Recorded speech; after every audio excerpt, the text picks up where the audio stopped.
Hello, my lovely sunshiners. It's great to see you all again. I'm Cheryl, the owner of Your Time to Shine Therapy. And today we're going to talk about nutrition and exercise and how it can help to reduce anxiety. And this is something really people don't really talk about a lot, because you wouldn't think that certain foods would contribute to your anxiety levels, or the fact that you doing a bit of exercise could help reduce your anxiety levels. So, what we eat and how we move our bodies can significantly impact our mental health. Feel free to ask questions and share your tips in the comments. This isn't something that people necessarily talk about when they're talking about anxiety and stress and all that kind of stuff. They don't really talk about the nutritional side and the exercise side of our lives that can help to, make you feel so much better in yourself and help to reduce your anxiety levels. So let's talk about that in a bit more detail. So let's start with nutrition. Certain foods can help reduce anxiety. For example, foods rich in omega-3 fatty acids, such as salmon and chia seeds, have been shown to reduce anxiety. Now, you're probably thinking, don't like fish. But you can take omega-3 tablets if you wanted to do that. That's an easier way of doing it if you're not into fish.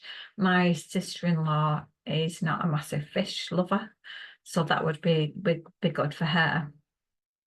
Now, the chia seeds. Now, this is a funny thing, really, because I have ulcerative colitis, and in my last visit to my bowel specialist, he told me to put chia seeds, a spoonful of chia seeds, into some yogurt, because they will help with my bowel issues. So I went to the supermarket with my husband and we bought a pack of these chia seeds.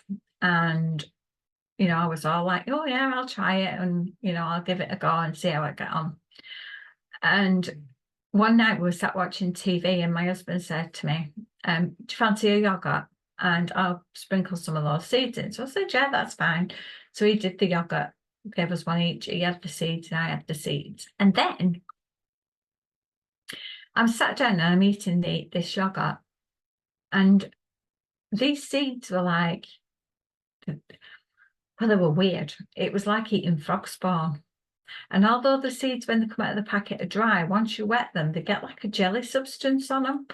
And they were stuck to my teeth. They were vile, to be honest. So although chia seeds is one of the things that I recommend to people,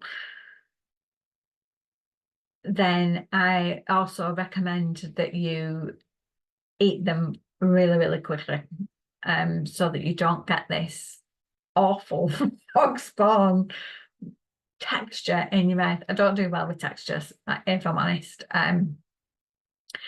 So that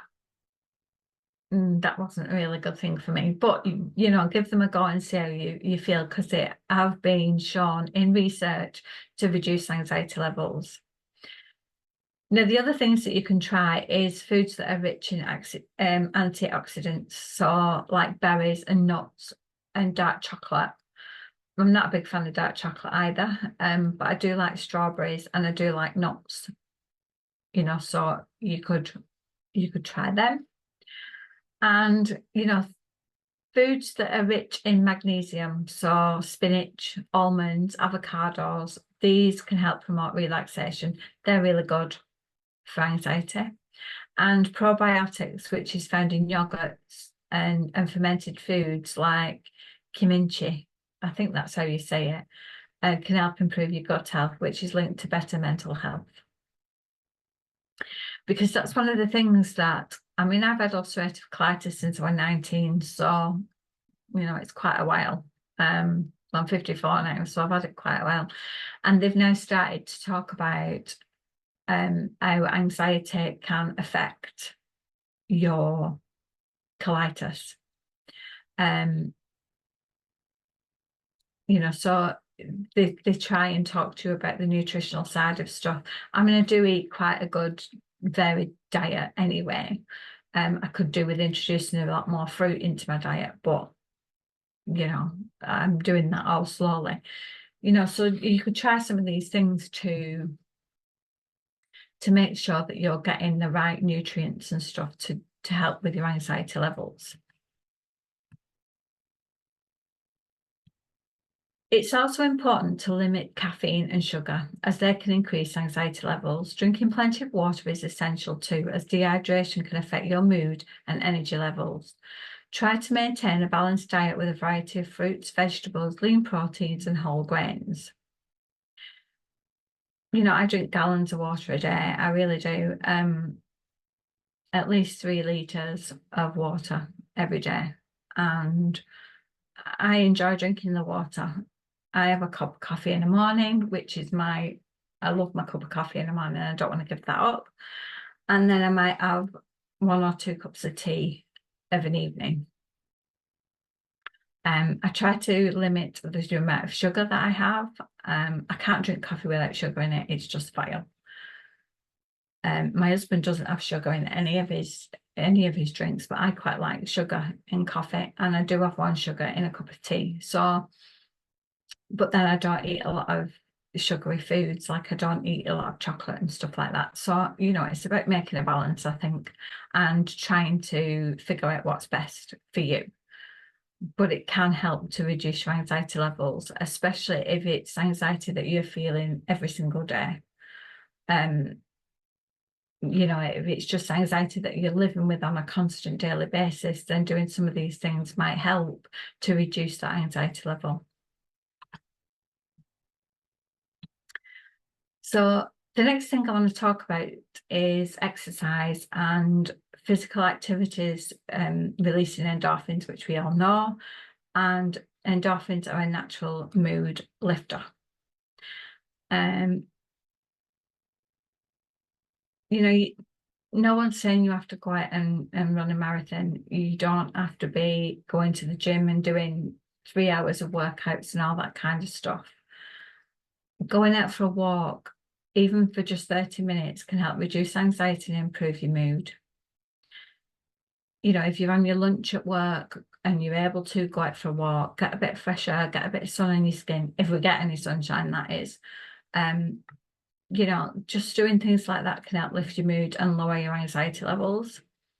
And, find activities that you enjoy doing. So it could be yoga, it could be dancing, it could be swimming, it could be hiking.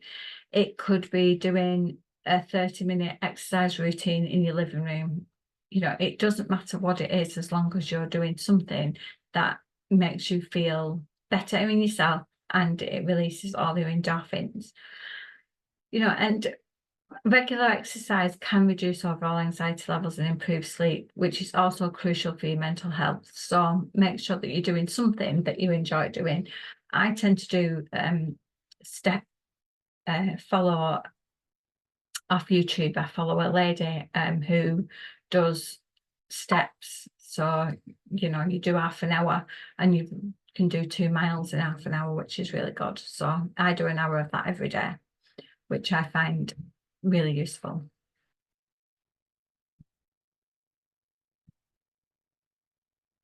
Now, for those of you who might find it hard to get started with an exercise routine, try setting small, achievable goals. Start with a few minutes a day and gradually increase your activity level. Remember, the key is consistency. Find a body to exercise with or join a class to make it more enjoyable and hold yourself accountable. I'm quite strong-willed with this one, to be honest, and I can do it on my own. But then when my husband's not at work, he does it with me, which is quite nice because we can do it and be laughing together and, just talking about doing it. And, he says silly things like when we're doing the exercise and he'll be like, come on, Cheryl, get your legs up and do it. And he just makes me laugh. So it's really nice to do that with him. You know, as I said to you before, I suffered really badly with anxiety, and I found that doing this exercise and making it a daily routine made a massive difference. You know, I started off doing just small things, so like going out and walking the dog, and gradually building up to things that made me feel less anxious about stepping outside, because that made me feel really anxious too about going outside and things. So, you know, doing that just made me feel better, and gradually just building it up to doing more of it and doing it more days a week makes me feel like I'm achieving the small goals every day. And if I combine that with a balanced diet, then I noticed that I had a massive improvement in my anxiety levels, and they were nowhere near as severe as they were when they first started back in 2018 when I had my breast cancer. So thanks for tuning in, and remember, small changes in your diet and exercise routine can make a difference in reducing your anxiety. Try incorporating some of these tips into your daily life and see how they work for you. And join me next time for a session on mindfulness and meditation for anxiety relief. Stay healthy and active, and I shall speak to you all again soon. Bye for now.